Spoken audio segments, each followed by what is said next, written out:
having a cow stable and you are like growing them and having milk from them, why do you have to kill them in the end? They live. We are here. Can you just take it back?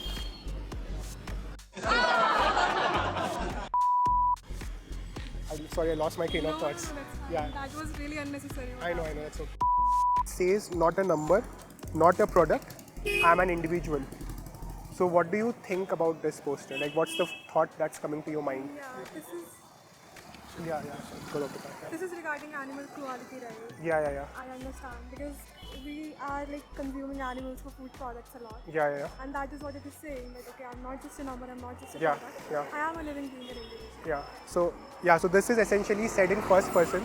So the poster depicts that the animal is speaking for themselves, right? So do you think it's the right thing to say on their part when they are saying that I'm not a product, I'm not a number? It is unfair that they have to make that statement. Yeah. And it is not like by default Yeah. accepted and believed Yeah. by us, Yeah. like the human beings. Yeah. That's the thing. They are saying it. It is sad that they have to say it in this Yeah. way, and we have to literally promote this thing like that. Yeah. It should have been inherent in us. Yes, To that's be kind towards them and to Yeah. actually treat them as a living. yes. To be compassionate towards them correct. and not to treat them in the way we are doing it today. It's like we are literally inflicting pain and suffering on them for our trivial choices for the most part, right? So, what do you think can be done from our end as humans? See, the first and foremost is that the biggest thing we need with them, like Yeah. we are using them or consuming them, is for Yeah. the meat or the dairy products that we have. Yes. Like for meat, we'll have to like cut down on having Yeah. animals as a food product. Yeah. And regarding the products that we get from them, like milk and all those things, even the poultry farms, there should be better grounds for handling them at least. Even if you're getting milk from a cow, right, you should actually be treating them as a proper individual. Yeah. Even though their children or the cows will need that, but if you're actually giving the cow a good place to like stay, breed and live, then that is still fine, I think. Yeah, but don't you think that, like you essentially said that we should be mindful in the way we are treating them in a poultry farm or a dairy farm, right? We should Yeah. not be cruel to them. Yeah, correct. Or See, in other words, we should reduce the cruelty. that is, yeah. Yeah? Cruelty in itself shouldn't be there. Yeah. Yeah. But this poster doesn't talk about cruelty. This says that I'm not a product, right?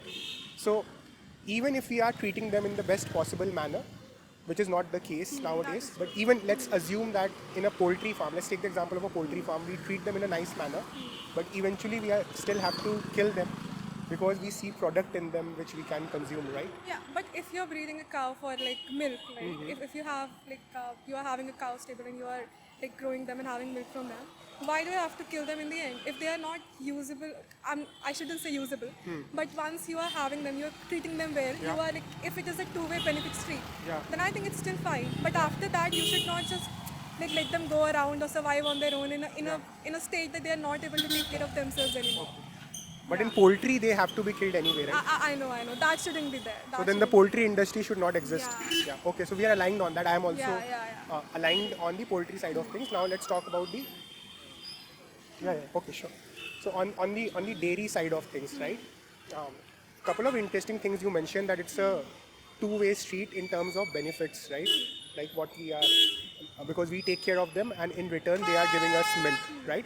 And at the end of the dairy cycle, when they can't give milk, they should not be...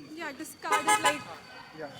They should not be discarded like a product. Yeah. See, Yeah. it's very simple. Even if you are living in a family, right, Yeah. you are benefiting from each other. Yeah. It's not that if you cannot get something from them, you'll just discard them or something like a product. It shouldn't be like that at least. I'll talk on behalf of dairy farmers and I'll address some of the problems that they face, right?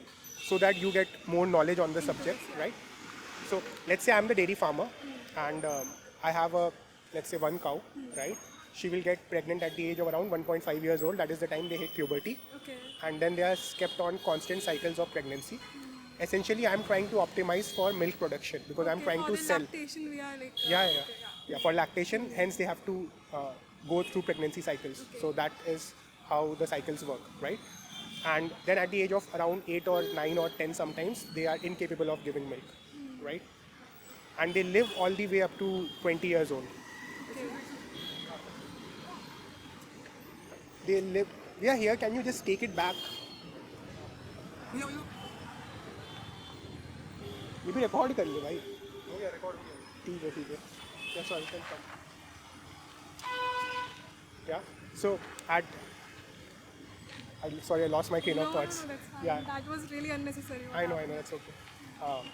Yeah, so they give milk up to the age of 10, right? And then they can't get pregnant anymore because they have gone through so many cycles of pregnancy.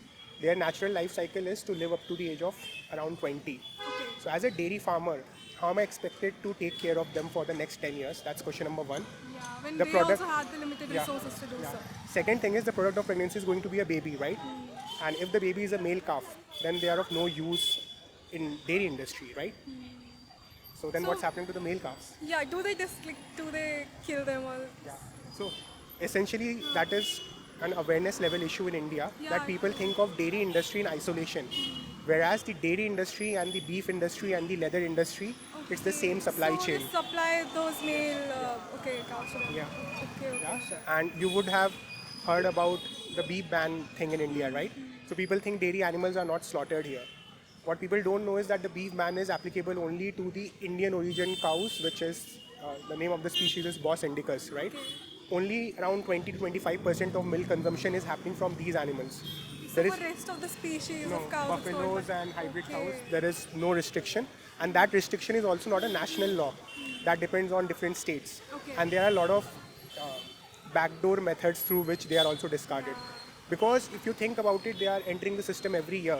You have to exit at the same pace, right? Correct. So hence the beef industry and the dairy industry and the leather industry, they are connected to each Connected other. to each other. So coming back to your earlier point that we can take milk from them and at the same time we can give them a good life. The reason we are taking milk from them is not because they are willing to give us milk, That is true. right? And they are not able to resist also to us. Exactly. Yeah, that's Yeah, so true. they are not able to offer organized resistance. That is the reality of it, right? They are giving milk because we want to take that milk. Because we want to take that milk, we are subjecting them to so much of cruelty and eventually they are killed, right? So if we speak up against only the killing part of it, that is It's just only lip halfway service. Process, Yeah, it's not even halfway process. It's just lip service because we don't know the entire thing, Change, right? yeah, correct. And one more point I would like to highlight, and it's very disturbing though, but this is the reality, and I want to create awareness on this. That these dairy animals are brought into existence for the purpose of giving milk. What do I mean by brought into existence? Which means that we are forcefully breeding them. It's Forced pregnancies and post pregnancies. Yeah, okay. So there's a term called artificial insemination, Yeah, right? Wherein the semen of the bull is collected and inserted inside the private parts of these dairy animals, and then they are made pregnant. So this is, and people think that this is not happening in India, but this is This happens more than we know about. Yeah, Yeah. yeah. And they are doing it continuously to have that cycle. continuously. Yeah. So, like in my opinion, subjecting anyone to so many cycles of pregnancy in itself is Yeah, cruelty, it's- right? And artificial insemination, if you Google the term and if you see how it's happening, like two people will hold the leg, one person will wear the glove and insert their whole hand inside the private parts. In human terms, you will call it a sexual assault only, right? That's the reality of things. The coverage of artificial insemination in India is already at around 40%, and I think in Karnataka it's 60%. The reason for this is that it's very efficient and effective for the dairy farmer. So once again, the reason for this is that these Keeping animals. humans above the other species. How is that fair to anyone? Yeah, I know. That is so bad. I didn't know about this whole chain part. This is so bad. And you don't have to take my word for it, by the way. No, You I'll- feel I'll free to do your definitely own go and- research. yeah, Yeah. I'll definitely go and And you can read about artificial insemination in the animal husbandry report, right? Dr. Verghese Kurian, who was the father of White Revolution, who started Amul in Gujarat, right? He has also talked about this right when he was making India the dairy giant in the world, right? And he said that we can't oppose killing of these animals, otherwise the industry is not sustainable. This can be reconciled in the fact that India happens to be the largest producer of milk, and not everyone in India consumes beef, right? Hindus don't consume beef, right? And even the ones who are consuming, they are not consuming at the same pace at which everyone else is consuming dairy products, right? Hence, India happens to be one of the largest beef exporters in the world. Because it is not being consumed here, so we are exporting it out. Yeah. So yeah, this is the reality of it. This Right? is really bad. And these topics don't come up in conversation in our regular lives. It is really good that you guys are like spreading awareness like Yeah, this. yeah. Because these are like majority of the things we don't know the insight about. Yes, Like we do know there's been animal cruelty and all those things. Yeah. But how everything is connected and how these things are actually affecting all these species. It's really bad. It's really bad. Yeah, so that is what we do actually. So we conduct awareness sessions like this. I also conduct college sessions, and then I record these sessions because then I publish it on social media for more people to learn about it, because I'm like multiplying my effort through social media. Just one last point. Have you heard of the term vegan? Vegan where you don't eat meat products and those things, right? Vegetarians also don't eat meat products. So what's the difference between a vegan and a vegetarian? Okay, that I am not sure. That's Yeah, perfectly yeah, fine. And the objective of this conversation is to create awareness. Yeah. So a vegetarian is someone who doesn't consume any. A vegetarian is someone who doesn't consume animal flesh, right? But that is only restricted to diet. Okay. A vegan is someone who is against animal cruelty, Okay, so right? the leather and all those products also you avoid. Even dairy products. Yeah, yeah, right? okay, okay. So we believe that animals are not commodities.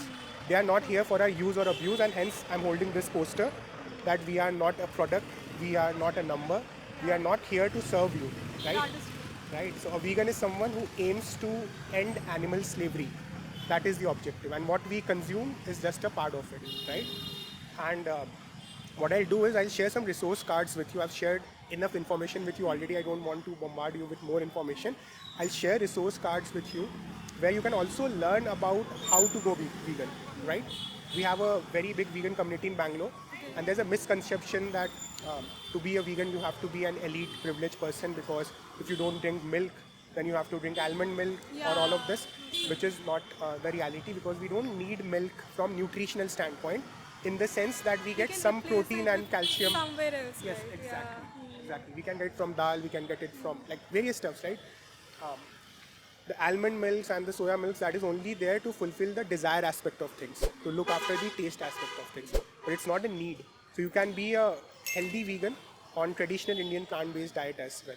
Right? So I'll share resource cards That with will you. be great. That will be great. And thank you so much for your time, and thank you so much for agreeing to have this discussion. No, thanks to you guys. I saw everyone standing there also with posters. You guys are doing amazing. Seriously. It's only amazing if you Actually learn from understand and if you learn further from this discussion and probably apply it in your life as well. Lifestyle, yeah. So thank you so much. My name is Shivam. I have a page called Voice of Vegans. We'll share the resources with you. And thank you so much for your time.